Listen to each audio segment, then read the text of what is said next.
there, it's Ryan from Behind the Scenes. Coming up is a fantastic interview with Robbie Savage that was recorded earlier today. We did have a few small audio issues during the recording, which we've done our absolute best to fix. However, you may notice a few little moments later in the recording that may impact the quality. However, it's a brilliant interview, and Robbie gets into the title race, the 3-up campaign, a bit on Macclesfield, and he also gives us his valuable insight as the hosts attempt to predict the upcoming results. So let's get into the interview. Thanks very much.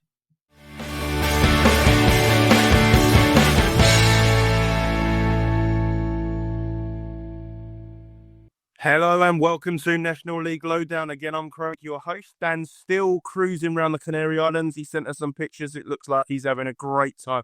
We're honestly not jealous at all of him right now because we've got a fantastic guest with us again today. But first, let me introduce Mark. Mark, how are you today? Yeah, aloha everybody. Yes, very, very cold up here. Wasn't cold last night. Old Mac and the kids beating Congleton in the Cheshire City Cup 4-1. Some very good goals from very promising players. And yes, I'm just wishing the room I'm in would just get that little bit warmer. And we're also joined by Louis. How are you today, Louis? You well? Yeah, all good, thank you. Yeah, looking forward to this, cracking on, talking about what a great league the National League is with Robbie and all things Forest Green as well. Yes, and as you can see down below me, we've got Robbie Savage, current Forest Green manager. How are you, Robbie? Thanks for coming on again. Yeah, my pleasure. Listen, it was great coming on last time. I've watched every episode since, and I love it. So yeah, glad to be on. Excellent. Are you looking forward to giving us some predictions later as well on few days? As long as you back our teams, you can always come back. Yeah, I know Braintree, Sutton, Macclesfield. I don't think we do National League North predictions, so yeah, I'm happy to do that.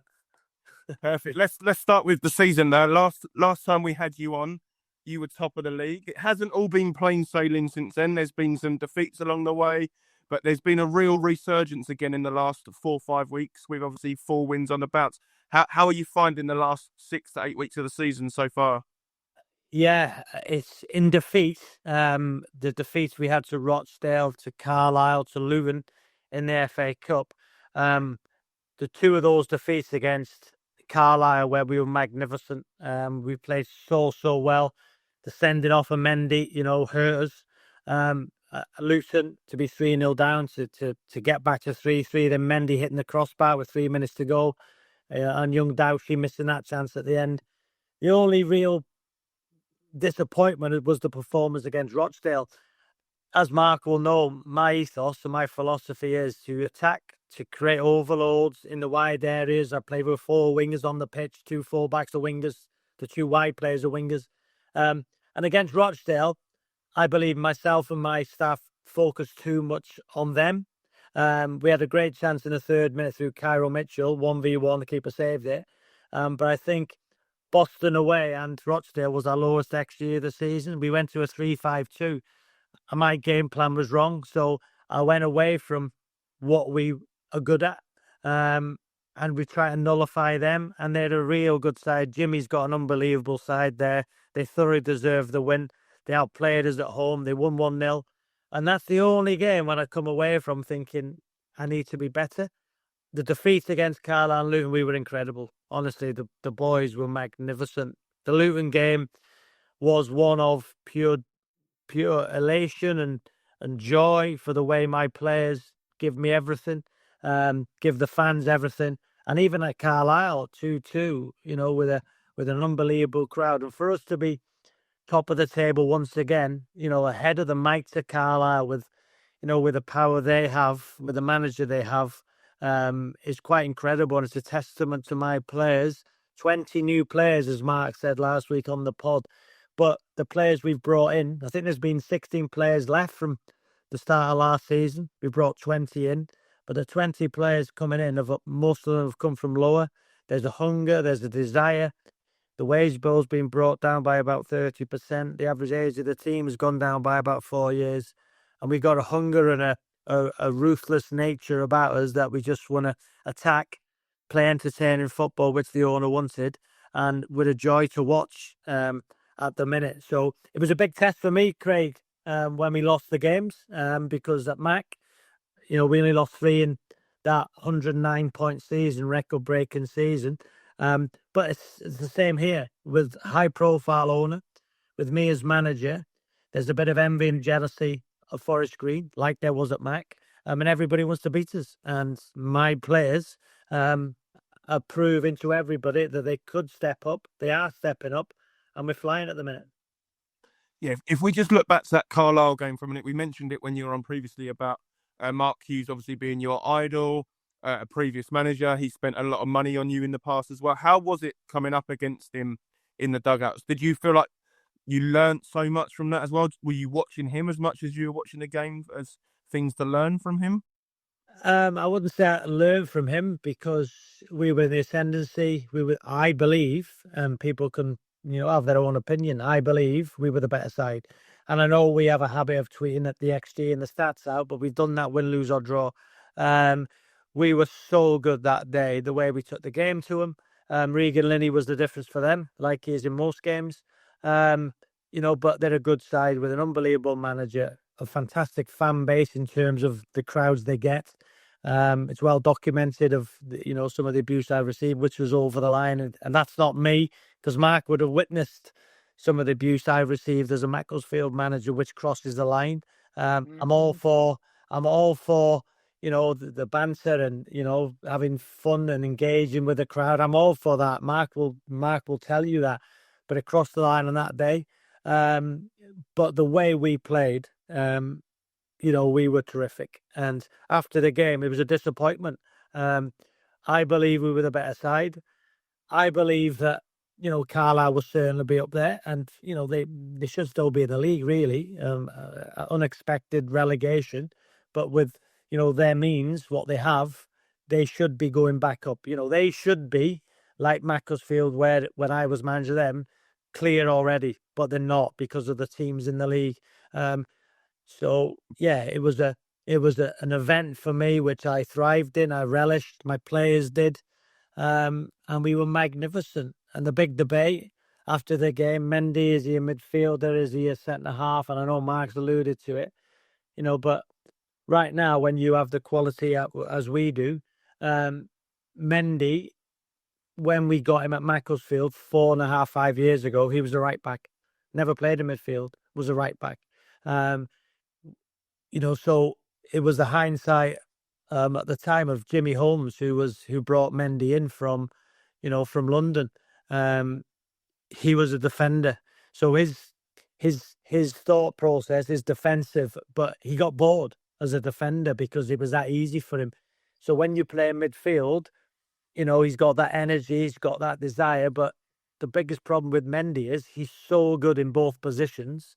And the way I want to play is, and the reason why Mendy played centre-half a lot is because we have Forest Green and at Macclesfield, we have all the ball. So what you want to do with one of your centre-halves is you want your centre-half to run out with a ball, and one of your sixes can drop in as the centre-half, and Mendy then becomes the midfield player. What I've done at Macclesfield and at Forest Green is, the way we play with John McMahon is, if somebody leaves the space, somebody else fills the space. So there's partnerships all over the park. So Mendy playing centre-half, because we have all the ball, especially at home, he can drive out with the ball, and then if it's Isaac Moore, Harry Whitwell or Bunker, they can drop in as the six. Or if we're that brave, we can go 1-for-1, then we can create an overloaded midfield with Mendy there. If Mendy starts in midfield, it's different. So again, it's okay, people on the outside say, well, Mendy's this. When you work with a kid every single day, as I've done for 4 years, I know how to get the best out of him. And right now, it's as a centre-half, because of the possession stats, the XG, I think we've got the biggest XG differential in the top 5 divisions, which means that I think it's saying we're 1.26. So the average this season is we should be scoring 1.26 goals more than the opposition because of the way we play. And that's a lot to do with Mendy driving out from the back. So again, it's in that game he got sent off, and at 2-2 we were in the ascendancy. We were going to win the game. I'd have been disappointed with a point, but inevitably they go in the 85th and the 95th minute cost us. And they were over the moon, rightly so. They just beat Forest Green, but we go into every game expecting to win, because that's the confidence that I instill in my players. Yeah, we've spoke about the fans at Carlisle, and we all agreed on here that obviously things went definitely over the line there and wasn't banter anymore. But on the flip side, let's talk about you and the togetherness with the Forest Green fans. We've spoke about the videos, and I spoke last week about the one with Temi Babalola and you singing Temi or Fire, and I said that striker must feel $1 million after that. And I said if the chance falls to him on Saturday, the chances are he's going to bang it in. But there seems to really be that togetherness with you and the fans there at the moment. Yeah, Mark will know this, that when I got the Macclesfield job, when I say job, when I was a volunteer for Macclesfield, that engagement with the fans, I know what it means to fans of football clubs to support their team. And nobody knows better than me now after helping Matt recover with Rob Smethurst to be a football club once again. And for generations of families to go and watch their team, it helps so much in terms of being together, going to a match with friends, family. I know at Forest Green now we have football on prescription for people who are struggling, mentally, can go to their doctor and get a prescription to go and watch, Forest Green. And I know how much it means. The fans are going to always be at a football club. They're the ones, managers, owners, players come and go. The fans will always be the ones who turn up, pay the hard-earned money, home and away, to support their club. So for me, that is one of the biggest things, the engagement with the fans. Macclesfield at the time, people were questioning, should I be the manager? But I won them over. When I got the Forest Green job, Forest Green fans questioning the appointment. But again, this is not an act. This is not a show. This is me. The emotion I have in my body from being a player and as a manager, I want to empower those fans. I want those fans to feel proud of their football club. When they go away, stick that shirt on and wear it with pride. We see it at Macclesfield. The average attendances went up, tripled. We've had the attendances have gone up at Forest Green because what they come in to watch a game of football. They're going to get entertained. They're going to be on the edge of the seat. They're going to see goals. They're going to see brilliant football. But inevitably, they're going to have a manager who cares about them. And whether that's at Macclesfield, Forest Green, wherever I end up in the future, whether I'm not a football manager anymore, or if I take Forest Green high, if I go high, whatever happens, wherever club I'm at, those fans mean more to me than anything. And again, I'm showing that. And people say he goes in the crowd. That's just instinct. That's the spur of the moment. That's engaging with them. Temi at the weekend, I heard you, Craig. He said, thanks, Gaffer. And for him to have, 1,000 people behind the goal singing Temi's on fire, he's come from Worthing. He's got 3 and 2, I think it is now. 3 and 6 in all together. He feels like unbelievable. So on Saturday, he'll go out there thinking the Gaffer's got me. The Gaffer's with me. The fans are with me. And if I miss chances, the next one, score the next one, because he will. And I try and do that all my players. So the fans have been brilliant with me. Yeah, we've been winning games of football. And again, there's not been a stage in my career yet where I've lost 2 games in a row. That will happen. And that's when you need the fans to stick with me and the team, which they will, because I've got a young, dynamic team like we did at Mac, who give me everything, who give the fans everything. And whatever happens on that Saturday, there will be opinions. But one thing that can never be thrown at me and my team is they haven't tried their best. And as long as I say that to my players, my team talks are pretty straightforward, Craig, is if we outwork the opposition, we got better players and we'll win majority of games. It was the same at Mac and it's the same at Forest Green, because they're young, they're hungry, and they want to improve and develop.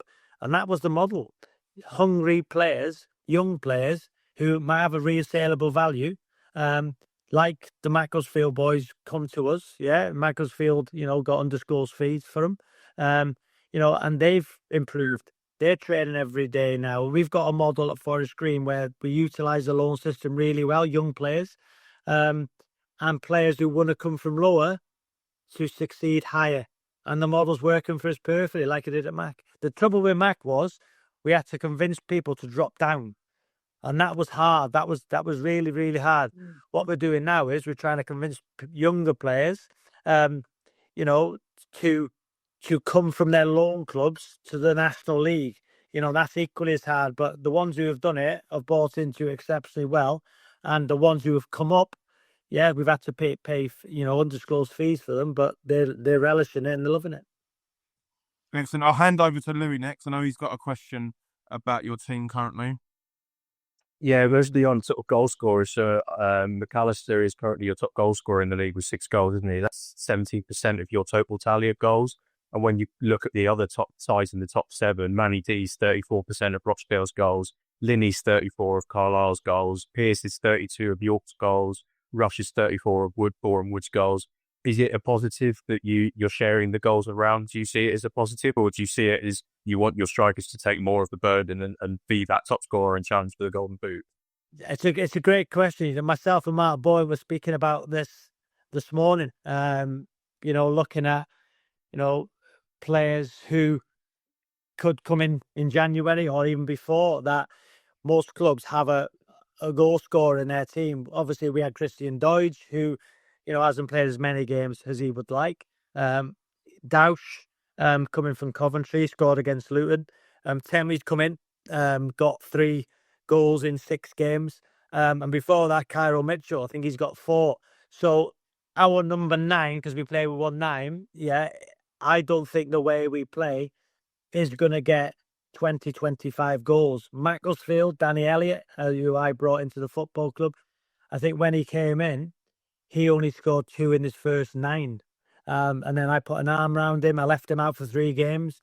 But, in those 3 games, he knew whatever happened, that in the 4th game, even if we won every game 3 or 4-0, he was going to start that 4th game. And he was coming on the games. That was a pre-planned thing. And he scored a penalty. Then he got 40-odd goals. And again, he's scoring goals this season. So with my number 9 in this side, because we've got so many creative players, that it's a good thing, I think, that they share the goals around, because we're not reliant on one player. So, for instance, if a Linney, if a Pearce, gets injured, where are the goals coming from? With us, we've got goals all over the park. Can you imagine, hypothetically, if we had a number 9 who was fully fit, who had scored 15 goals this season? Again, I think we'd be away and clear. But that's not our model. Our model's been Cairo Mitchell was doing great for us, got injured in the game against Worthing. Doidge got injured at Halifax, done his knee. Dausch got injured his hamstring, went back to Coventry, and now Temmie's come in. So we've never really had a number 9 playing regular football. So again, but what we know is we don't rely on a number 9 to get the goals. And when I say a 9, Linney plays off the left, and he's what a brilliant player. Pearce, what a brilliant player. There's some brilliant players in non-league who can play in the league, and it's important that these clubs try and keep hold of those players, because they're so good and they score the percentage of goals. So for us, I'm happy that the goals are spread about, but again, Steve Bruce always said to me, you're only as good as your forwards. But we've got some incredible forwards, Carl being one of them, and he's captaining this side at the minute, which helps him. He's also got, I think, 4 assists. So again, we're a team where we can score goals all over the park, as Macclesfield could. But Danny Elliott got over 40 goals, and was brilliant for me. And I think it's the way you manage. I'm a manager, and I try and manage individuals and the collective and try and get the best out of them. And we're certainly doing that. But it's a great question. Yeah, and then obviously when you look at the midfield, like Nick Horton was near the top scorer in charts last year, so there's no like a midfielder can go and get in the top goal scoring charts. It doesn't have to be like a number 9 kind of vibe either. But the way we play is, so, as Mark, I keep alluding to Mac, because that's the only thing I can go back to as a manager, is I like a 4-2-3-1, but, I've changed to a 4-2-3-1. That's how we play. But I've gone with more of a 4-1-4-1 with 2 10s, with Nick Horton and Whitwell as the 2 10s. And at home, I think you can do that because we have the majority of the ball. The big decision I have to make at the weekend is, do I go with 2 6s and a 10 or a 4-1-4-1? So again, we've got so many dynamics in our side, we can change to a back five at any point, because the recruitment process with Mark, with the 20 players, was to create a team where we can change without making a substitution. And we did it at Mac, especially with Kenji and Trey Pemberton in the wing-back areas. We've got Tom Knowles and Jilly Buabu now who can do that also. 2 players for every position, which we've got. So again, we want to spread the goals around the team, but defensively, I think we've done it. I think we've got the 4th best defense. I heard another podcast saying that we haven't kept a clean sheet for X, but my philosophy is we're going to score more goals in that position. As long as my players were disappointed at Aldershot. We were 3-0 up. We won the game 3-2, and the biggest thing I found is that when you're expected to win games, and we had this at Macclesfield, that when the players won, they'd go in the dressing room after the game, and if it was a narrow victory or, they conceded later on, the music wouldn't be on. They were a bit disappointed. And at Aldershot, it was the first time I felt that my players went into the dressing room and we were 3-0 up. We conceded 2 late goals and we hung on. When I say hung on, we managed the game really well with a tactical change to a back five. The players come in and they were sitting there. I said, listen, we've won a game of football. It doesn't matter if you've conceded 2 goals. We've won the game 3-2. If we win 8-0 or 3-2, it's 3 points. And to get 3 points for Macclesfield, for Forest Green, is exceptionally hard to do. So you've earned those 3 points. Put the music on. Let's get on the bus. Let's enjoy ourselves. Let's get the music on. Enjoy your night with your families. Enjoy tomorrow off. You've won 3 points. So regardless of how it comes, enjoy it. And that's what they're doing. Yeah, no, I was a bit disappointed in that one as well, because I had 3-0 in the predictions, so I won't club that against you, mate. So that's how. I am going to hand over to Mark next to obviously talk all Macclesfield with you as well. So, Mark, it's your time for your say, sir. Right, Robbie, yes, you alluded to this fella earlier on. What has been the impact of John McMahon at Forest Green? I mean, we all know, well, me and you better than anybody, what the impact he had at Macclesfield. How's he taken to life down there at Forest Green? Well, John McMahon has been an inspiration to me personally. If you remember, Mark, we brought him in under Danny Whittaker. He wasn't working at the time. The 15 games he came in, we were unbeaten. And I kept in touch with him. So when I got offered the opportunity to manage Macclesfield, I wanted John McMahon as my assistant manager because of his knowledge in the game, because he'd pushed me. He has his own opinion, and he's a better coach than me. He's a pro licensed coach. He's a brilliant coach. He's infectious. The lads love him. His sessions are unbelievable. They're engaging. There's fun. There's entertainment. There's hard work. There's competitive nature to training, and the lads love it. So again, I don't think I would have come here without John, because I trust him. He trusts me. We get on so well. We've given up a lot to be here in terms of time with our family. But he is instrumental into what we're achieving together. And yeah, it's I look up to him. I respect him. But why would I not, bring somebody with me who's better in their field than me? He's a better coach than me. He's a pro licensed coach.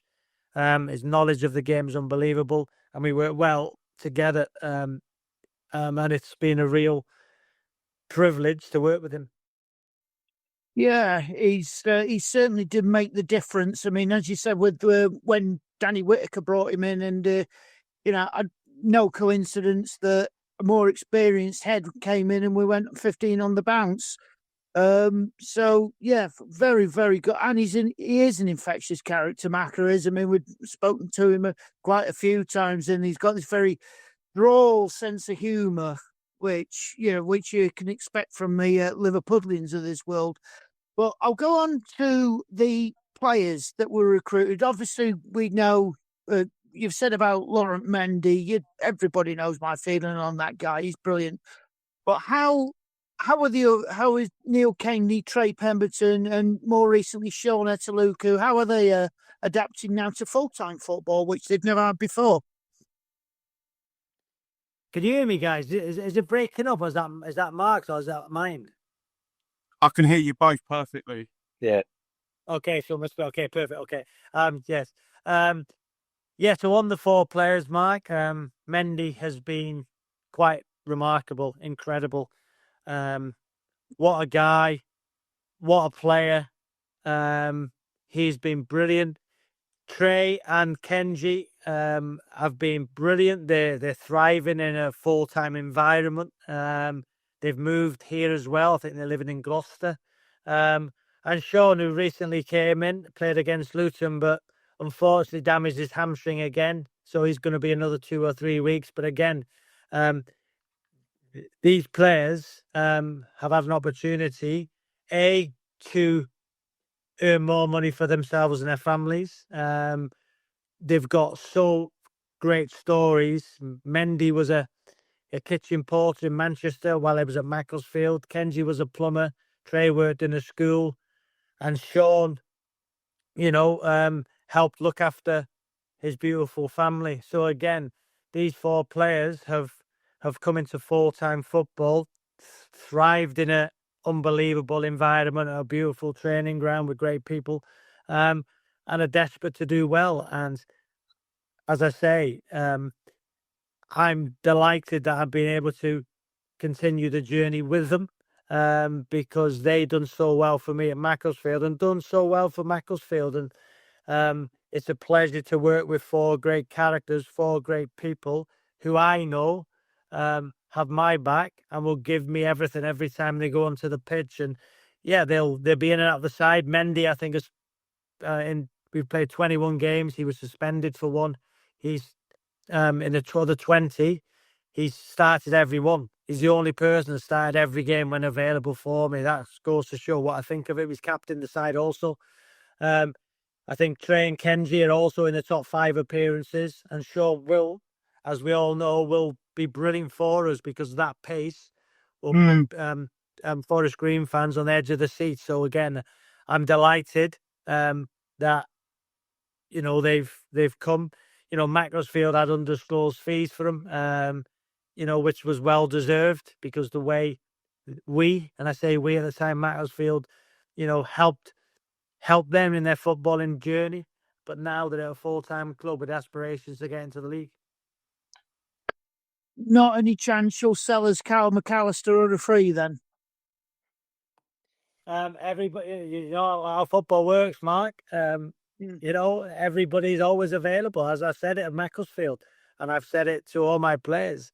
If anybody's unhappy, if anybody wants to go and better themselves or their families, my door's always open. If anybody wants to, if they don't feel that they are enjoying their football, if they're, if there's a desire to leave to better themselves, and how could I stand in anybody's way if they're going to earn more money for themselves and their families, and go and play in a higher division? As long as it was right for the football club, then, as I said it at Macclesfield, as I said it, Forest Green, that, I want players who want to be with me and my football club. And so far, my players at Forest Green are all relishing being there. Yeah, you just spoke about bettering yourselves and stuff, and I think it brings quite nicely on to the big topic of this weekend just gone and the 3 up, 3 down. So I'm going to hand you over to Louis to talk a little bit more about that. Yeah, so the first question leads on quite nicely in terms of the 3 up, 3 down thing. So in terms of the promotion places, you've obviously played 5 of the 6 playoff sides. You've got Southend left to play. Is there a side that stands out that you think if you finish above them, you get the title? Or is it the case that you think it will be a 6-way title race, 7-way title race come the end of the season? Well, brilliantly, it's a great question. So York City, for me, are the ones. Stuart, the manager, brilliant in the way they play with a 3-4-3 with a boxing midfield. They were magnificent against us. And first half, they were the better side. Second half, we were better. A draw was fair. They were magnificent. Rochdale, not enough spoken about Jimmy, the job he's done. Brilliant football club. The centre forward and the 10, the way they combine and the way they play with, also. Boreham Wood, Luke. and Scunthorpe with Andy, the way they've got promoted last year and to be up there in the National League is a testament to what the work they're doing.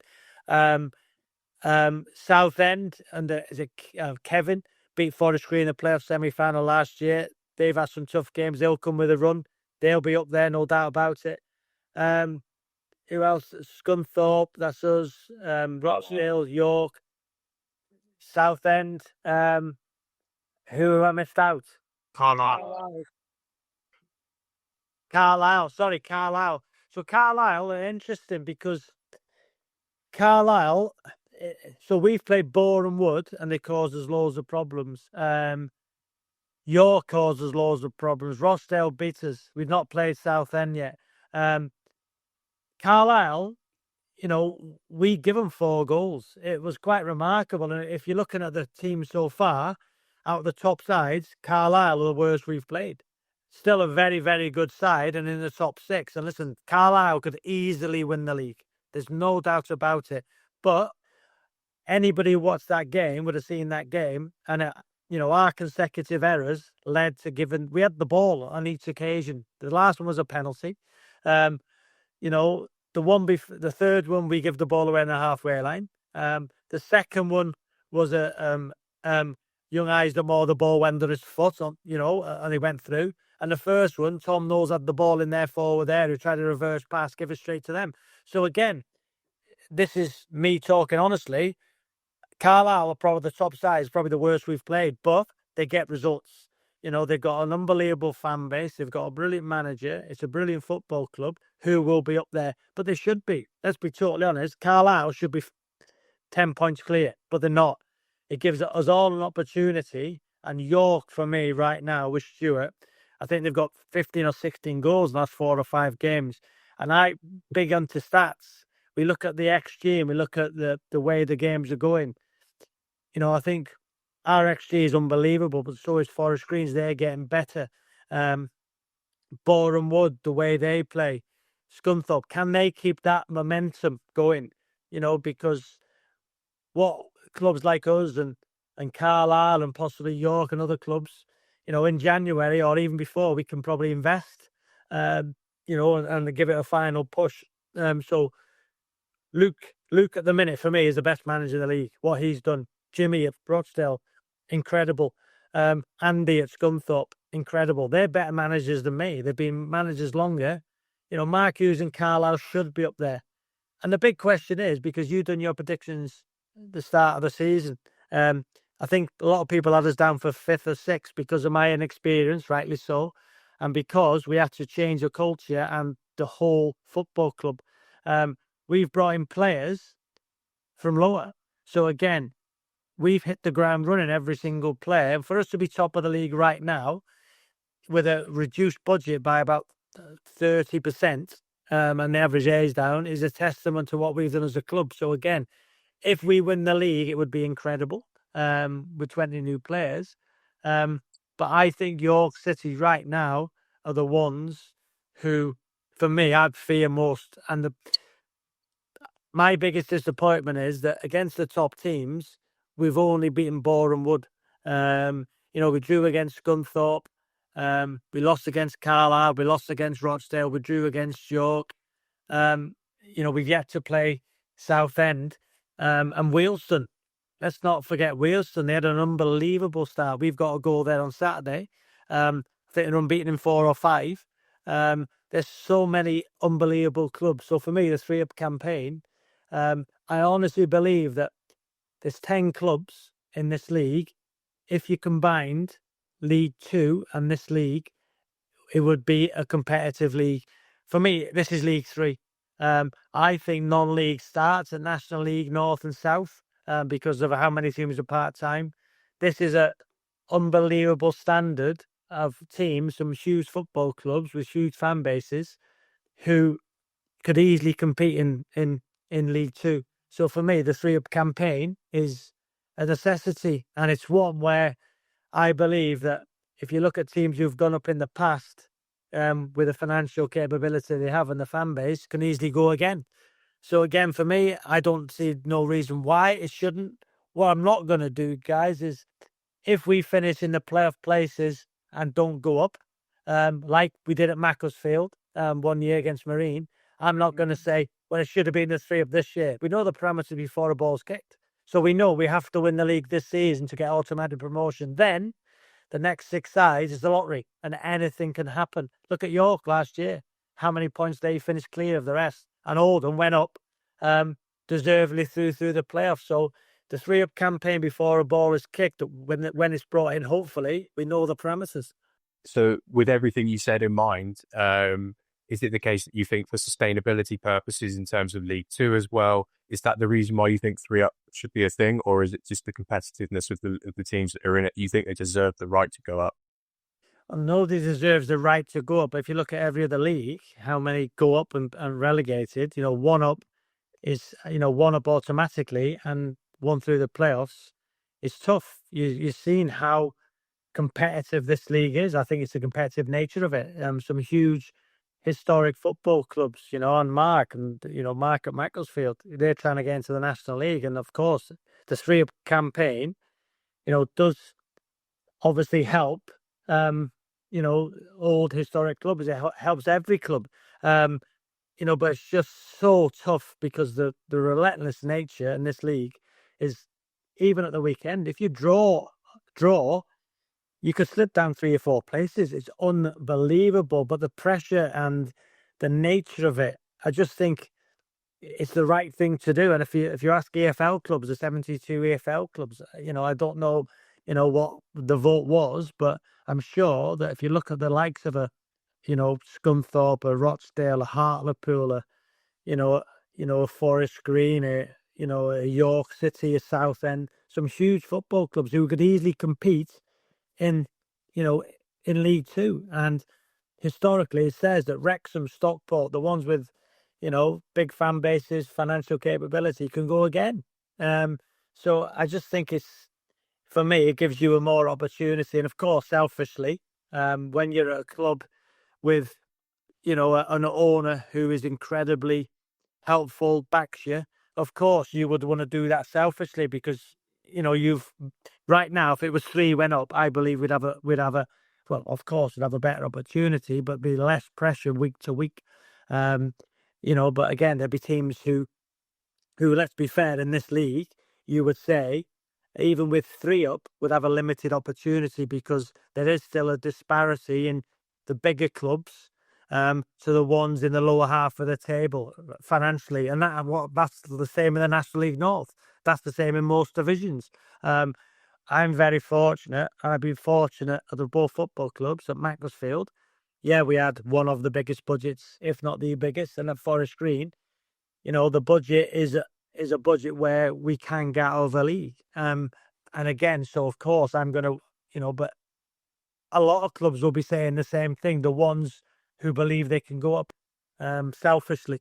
But it would be good. I think it would make the league more interesting. And because other leagues do it, we should be doing it, because it's such a professional league. And you guys have watched non-league. I watched it growing up.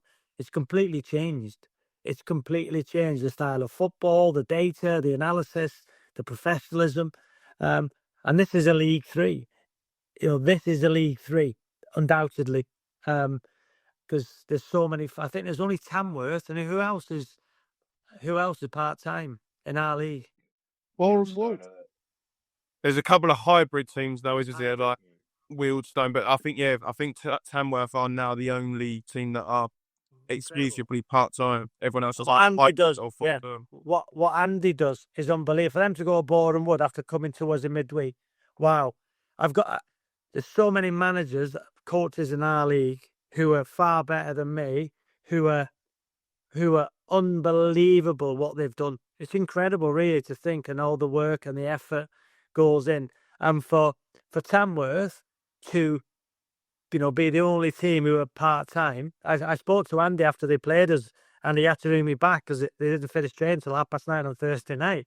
For them to be competing is quite remarkable. What a team. And the FA Cup run they had, hopefully Mac will get through against Slough, but I'm sure we'll go on to that. It's brilliant, and it's such a brilliant league. And now it's the Enterprise National League. There's so much publicity, and with the managers in it, look at Mark Hughes. Look at the managers who were in it now. I, played against Alan Armstrong at the weekend. Gateshead, brilliant. There's so many high-profile managers in the league, like, Mark Hughes, other managers. It's such a great league. Absolutely, and as you said, it's very, very unpredictable league, which brings us on perfectly to our prediction segment that we usually do.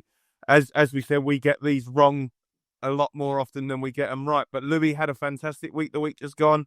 He won the week with 22 points. So we start with a local derby to start. Aldershot versus Woking. Any thoughts on this one?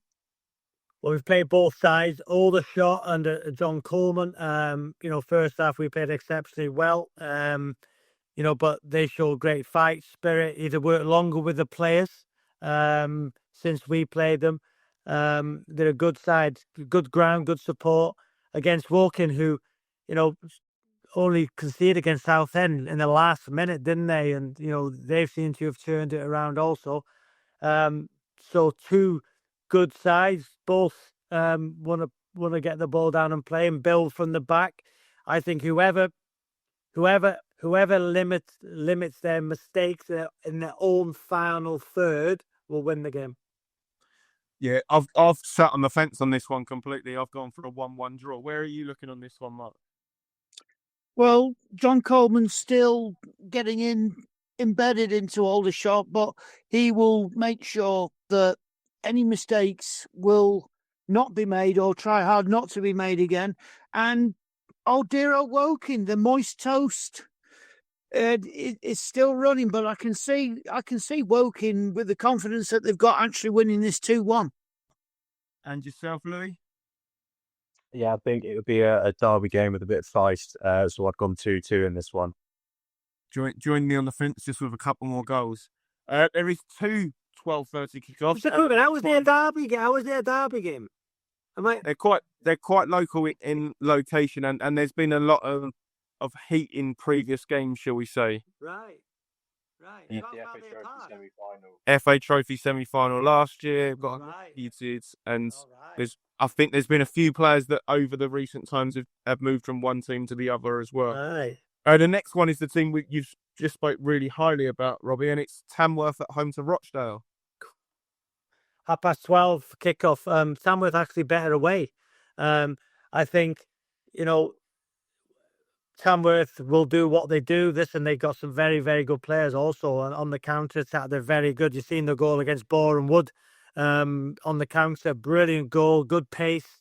They'll make it difficult for Rochdale. I think the big thing in this one is if Tamworth can play their game, they'll have an opportunity to win it. But if Rochdale dictate the game with their system, because Jimmy has been playing exceptionally well, it could be a long afternoon for Tamworth. So it's a game of two different styles, both exceptional at what they do. It's going to be a tight one, especially 12:30, the first game of the weekend, on Tamworth's pitch. It's going to be an interesting one. Yeah, Louis, I'll let you take the first score on this one, sir. Yeah, as a rugby show, it's going to be a tough afternoon for Rochdale. I think I've gone for a 1-1 draw. I think Tamworth might just give them a game and get a point against them. And I think it'll be a tough afternoon for Rochdale. And yourself, Mark? Might be a tale of two goalkeepers. We know what Jess Singh's all about. We're certainly getting to know what Oliver Watmoth's all about at Rochdale. He's an exceptional young goalkeeper. So, there's only one result for it, 0-0. He gets one in every week, Robbie, without doubt, does Mark. He always gets a 0-0 in there. I'm going to go for a Rochdale win, but it's not going to be too comfortable. I'm going to go 2-1 Rochdale. The next game is probably two teams in very contrasting form at the moment. There's Brackley, who are on a little bit of a spiral at the moment, with their only win coming at Braintree, and York, who seem to make a habit of scoring 4. What's your thoughts on this one, Robbie? York, one of the form teams of the division, scoring goals for fun. Brackley losing midweek at Morecambe, didn't they? Tough place to go, Morecambe. They'll get better and better. Tough one to call, but you just got to think York at the minute in the Ascenders. He's scoring goals for fun. Players in such good form. Ollie Pearce. It'll be a tough afternoon for Brackley, I think. Mark, I'll come to you first on this one.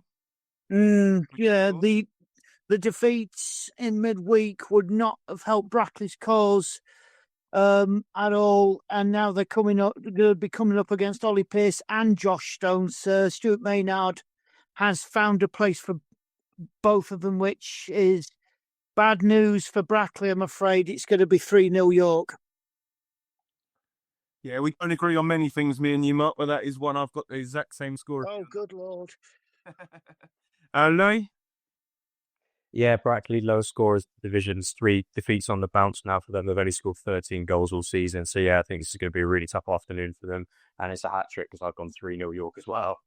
Well, congratulations, Brackley. The next game is Eastleigh versus Hartlepool. Now, Eastleigh obviously had a change in manager. Hartlepool have as well without actually getting anyone in officially. Robbie, with both of these teams, have you played them before or after management changes? We played Eastleigh early in the season. We got a last-minute winner from Tom Knowles, free kick. Eastleigh were good, organised, strong, competitive. And Hartlepool, it was Simon Grayson was the manager again. It was a late goal that won it for us, I think. 2 good sides. It's a tough one to call. This one could go either way. Yeah, I completely agree with that one. But I think the home team are just going to nick this one. So I've gone 2-1 to Eastleigh. Louis? Yeah, I've gone Eastleigh as well. I've gone 1-0 Eastleigh. It's 2 sides that sometimes they win one, sometimes they lose one. So I've gone with the home side on this one. And Mark? Yeah, I'm going to the third one. Eastleigh, I think, are going to do this 2-0. And I don't think it bears repeating that Hartlepool need to get somebody in quick before a rot sets in that they can't get out of. So I will say on all these games, the league is of a nature anybody can beat anybody. Honestly, it's really, really can. There's so many good teams. Every team that competes in this league can, on any day can beat anybody. Yeah, and I think next game we're going to go. Sorry, Yeah. Louis just said our predictions say it all some weeks, and boy, howdy, don't they? I mean, I'm bottom of the league for the reason. And I think the next game sums up exactly what you said perfectly, because it's FC Halifax versus Solihull Moors, and if a game could go any way, it's absolutely this one. The return of Chris Millington to Halifax with his new Solihull team, Robbie. So to both teams, we played Solihull in the first game, 2-2 draw, and they had 10 for the long period. And yeah, we should have won the game, but we didn't. But they show great fighting spirit. They've got some exceptional players, new manager. I know Millie and Adam at Halifax. What a job he's doing. They were one of the best teams we played. Halifax. We beat them 2-1 with a late goal from Cairo, but they dominated us for long periods. The pitch at Halifax. What an incredible job they've done. It's a brilliant surface. 2 good managers, two very, very good footballing sides. I'll let you decide who's going to win that. Thanks, mate. I have gone for an away win on this one. Solihull Moors in great form at the moment. I think Millington will go there. Not with a point to through, because I think he was well loved at Halifax, but it's always nice to get one over your old team. So I've gone 1-0 Solihull. Louis? Yeah, I backed the away side as well. I haven't watched Halifax last week, obviously get beaten by our lot. I wasn't too impressed with them. It might have been an off day, but obviously Solihull Moors are on the better form at the moment. So I've gone 2-1 Solihull Moors. Mark? Well, you two have gone with Solihull, and so I think the best thing to do is for me to go for a Halifax win, but only just 2-1. Excellent. And then the next game, Robbie, is a team you've obviously played fairly recently in Gateshead and Boreham Woods. Gateshead versus Boreham Woods. We went to Gateshead a couple of years ago, Mark, in the FA Trophy, didn't we? It was terrible conditions. It was windy. The ball was going out of play around the running track. You've got to go there with a mindset to think, the ball might not be in play as long as you would like. But Alan Armstrong, hasn't got the strongest squad. I think he's got a few injuries. They were brilliant last week against us. Listen, our keeper was amazing the first 20 minutes last week. to a point where if the game would have finished at half time, our goalkeeper would have been our best player. That's what they were good, Gates said. And for Boreham Wood, Luke, I can't speak highly enough of him. The way he got his team playing, the patterns they play, the pace they got some outstanding players at the top end. I think, if they brought a couple of players in this week also, I think I read, I might be wrong. Regan Booty. Yeah, two very, very good managers, two brilliant football clubs. Again, as I'll let you all decide. I'm just talking about their own individual clubs. Louis, I'll let you start with this one. Yeah, I think obviously Garrard will be looking for a reaction after the Tamworth defeat. Gates says home form isn't great either, so I've gone 3-1 Boreham Wood. And Mark? Yep, as you say, Regan Booty's gone in on loan. Zach Brun obviously signing permanently, which is a massive boost to an already impressive squad. I can't see any other result than Boreham Wood winning 2-0. And for twice tonight now, Mark, I've agreed with you completely. 2-0 Oh, for God's sake. I do apologise for that. Although I'm high. So you should. The next game is Morecambe versus Yeovil, Robbie. Oh, we went to Morecambe earlier in the season, had one of our best performances. But the way, they want to playing out from the back, using the opposite side of the pitch, drawing people on, playing their football, brilliant. And I think Morecambe would just get better and better. It was a big win for them in midweek. Yeovil, we've got a long trip near Christmas. I think it's a 7:45 kickoff on a Saturday night. Obviously, we played Yeovil under Mark Cooper. I know they've made a change since. Two big football clubs, two league football clubs again. That just goes to show the nature of the league we're in, the brilliant league we're in. So again, it's going to be a tight game, that one. Yeah, absolutely. I'll go first on this one. I think it might be the first chance for Morecambe to get back-to-back victories, so I've backed them 2-1. Louis, sorry, I forgot who I was going to throw you next. I believe it's a tight one as well, so I've gone 1-1 on this one. Yeovil got a point against Carlisle a couple of weeks ago, and they do need to stop a rot. They're on a bit of bad form at the moment, so 1-1. Mark? Well, we've talked about stats and how important they are. I've actually read that Morecambe actually win one game a month. The 2-0 win over Brackley being that one for this month, with one of my favourites, Jack Nolan, getting a great goal.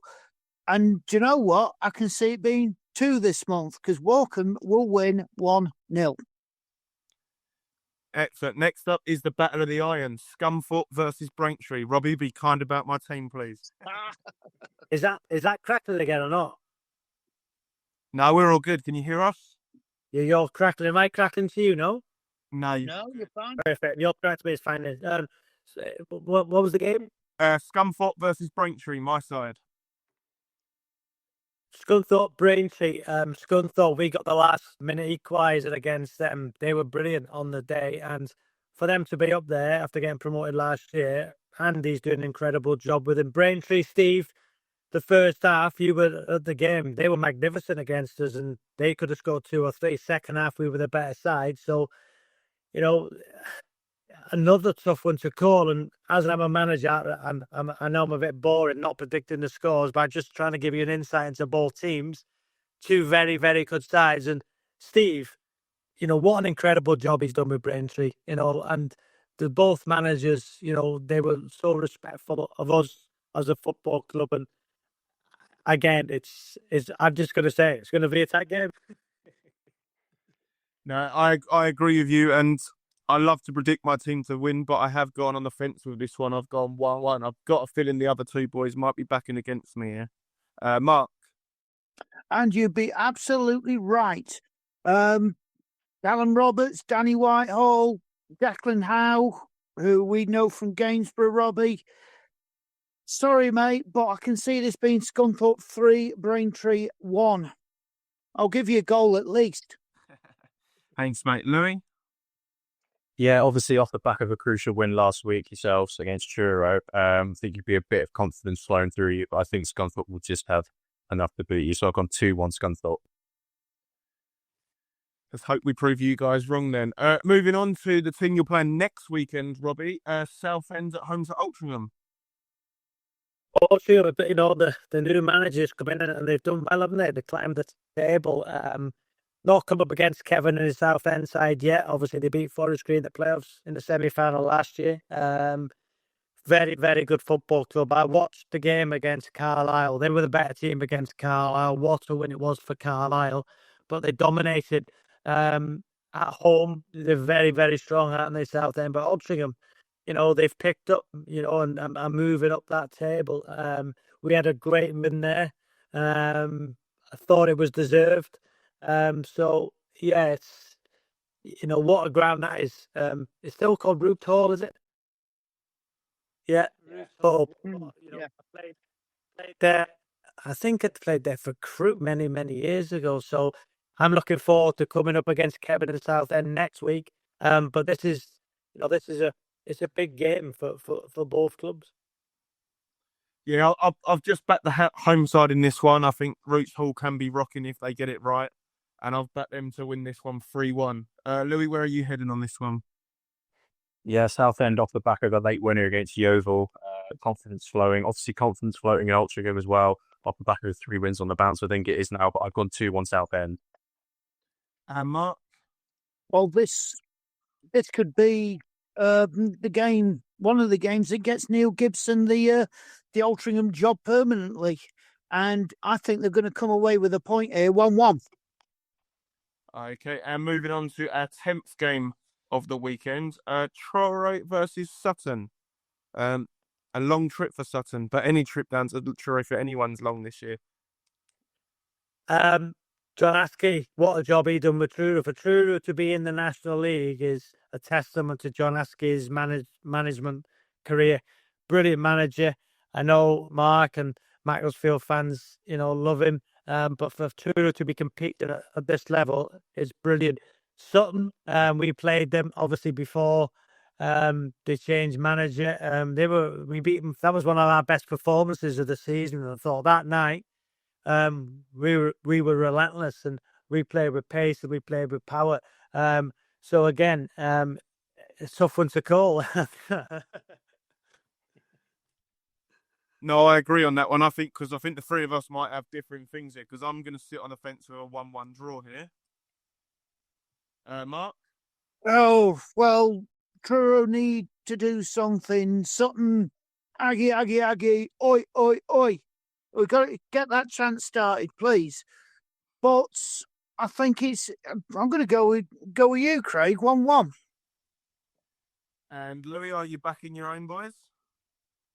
Yes, I am. I think this is a must not lose for Truro, but I do think they'll lose it. We have improved in recent weeks. Aggie's really got us going. So I've gone 3-1 to us. Thank you very much. And the next game, Robbie, is your game. Wealdstone versus Forest Green. Well, Wealdstone. I go into every game believing we can win. So my attitude with my players is, even if we draw in a game late on, how important 3 points are in this league.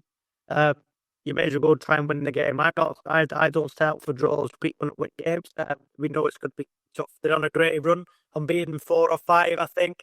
They started the season unbelievably well. Massive respect for every football club. And that's why I don't want to predict scores, because every team we play against are being brilliant. The way they've conducted themselves, the way the respect they've shown me personally and, my football club.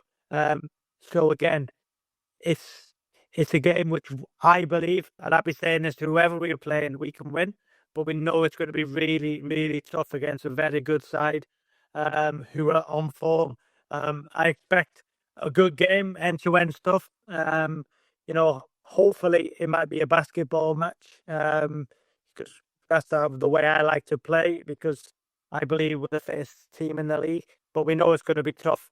And I want to give Wealdstone huge credit for what they're doing this season, and they've got a brilliant management team, and it's going to be a great game. Excellent. I'll let Louis go with his prediction on this one first. Yeah, I think Wealdstone's a really tough place to go. Typical, not sort of non-league ground, play with the slope as well. I think Forest Green just win this 2-1. Mark? Yep, I'm going to go with that. An informed Cal McAllister will win you any game. And I think he'll win Forest Green 2-1 with McAllister to score. And I've also gone 2-1 on this one. I do my predictions beforehand, so there's no copying in there at all, but we've all gone for a 2-1. Oh, sorry, Robbie.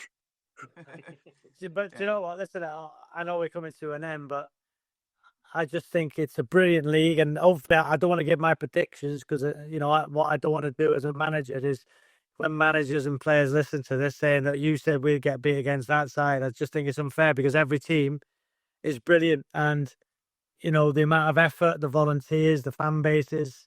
And I've got to say, the fans, majority of fans have treated me and my football club with huge respect this season. And the engagement I've had with away fans has been brilliant.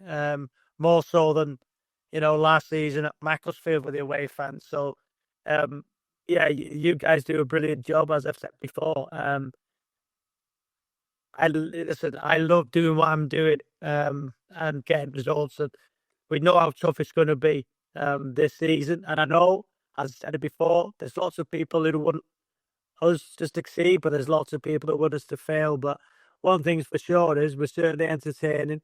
We've got, a brilliant owner who has been great with me. We got great people like Macclesfield.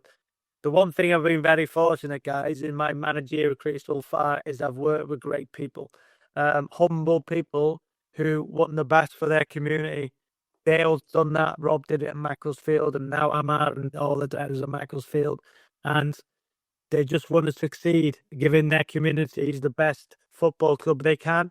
And that's why I've been very fortunate. I've been backed by, the two owners, the directors, and I want to repay whatever football club I was at, Macclesfield, which I did.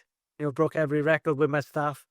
And now to be top of the league with Forest Green, with 19 games against some huge football clubs.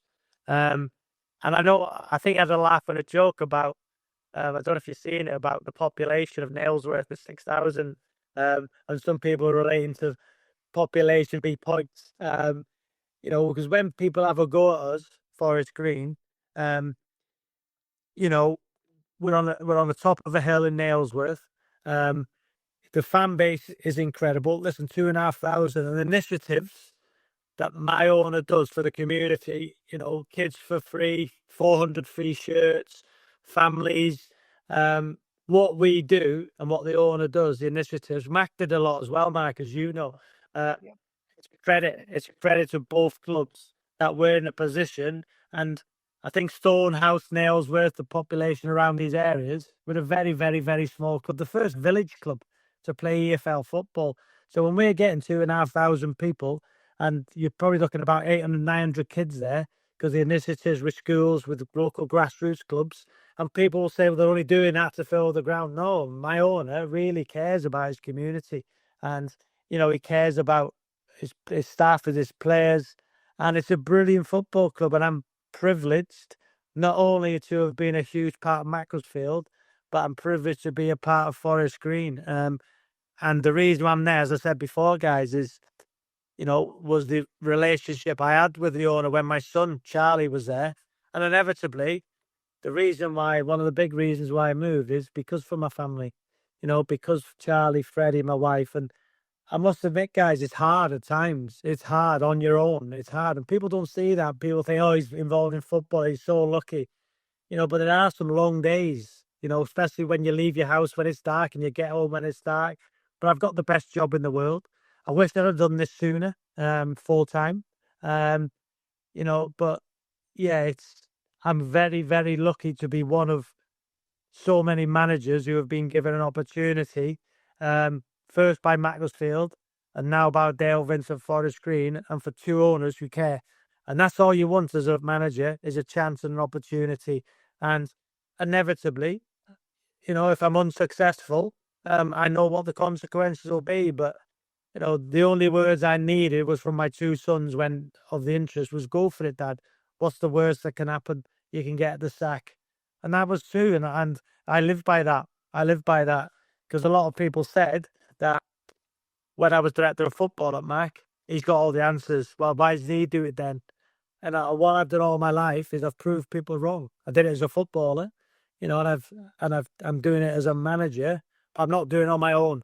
I'm doing it with great people around me, great staff, and players who care. And the players are the ones who will dictate what happens to you. And if you can manage those players in the right way, which hopefully me and my staff are doing, then you'll have an opportunity. Absolutely. We do still have one more game to talk to you about, and that was the 5:30 game, and that's Boston versus Carlisle. Oh, we went to Boston 0-0. That was our lowest XG of the season, 0.39. We only had one shot on target on that day. They defended really well. Again, I met the owner, brilliant person, brilliant football club, great facilities. And Carlisle, they'll be looking to bounce back after that, disappointing draw, you would say, for them at home to Eastleigh. But again, just goes to show in this league, we went to Boston thinking that we could win. They were brilliant on the night. And Carlisle would have thought they'd beat Eastleigh. So in this league, on any given day, anybody can beat anybody. And this is going to be an interesting encounter. Yeah, I am back in the away side to bounce back on this one. I've gone 3-1 to Carlisle. Mark? Well, anybody who's listened knows I'm a big fan of Graham Coughlin. I love what he did last season, getting Boston out of that relegation mire and finishing respectable. Carlisle, can they travel a little bit better? Maybe. We'll soon find out. But nobody said, well, I don't think anybody said one of these, but I'll do it. 2-2. We did have one in Louis' first game, and we go to Louis next. I've gone Carlisle to win this, just 2-1 Carlisle. Excellent. So they are our predictions. As I said, Danny's on his cruise in the Canary Islands. He has sent his predictions over, so they will go on to the spreadsheet that goes out later on in the week, just before the early kickoffs on Saturday. Robbie, massive thank you for joining us. Obviously, we spent close to 2 hours together on and off the recording, and it's been absolutely fantastic. And we really do appreciate how much time you've given us, not just today, but both times you've come, and you're obviously always welcome back. Thank you. Listen, it's a pleasure being on. Listen, I just hope that, we continue playing exciting, dynamic, expansive football, getting results. And I hope Macclesfield, get through in the FA Cup against Slough. I'll be covering, and get that lucrative third round draw. I remember drawing Marine Spurs out, so again, I hope Mac can do it. Financially, it'd be amazing for the football club. As I've said, it's a brilliant football club with brilliant people. I've got no ill feelings at all towards Macclesfield. And, hopefully they can get into the National League, but hopefully when we're out of it. So again, thank you guys. Keep doing what you're doing. I love the National League. Love being a part of it. I hope the 3-Up campaign comes to fruition. There's some outstanding managers, outstanding players, great people. And it's a pleasure and a privilege to be part of such a great league. Yes. Thank you for joining us, Mark and Louis. A pleasure as always. I'll obviously see you guys at the weekends to laugh about our predictions. See how wrong we are. But remember to like and subscribe. We've been the National League Lowdown. Good night.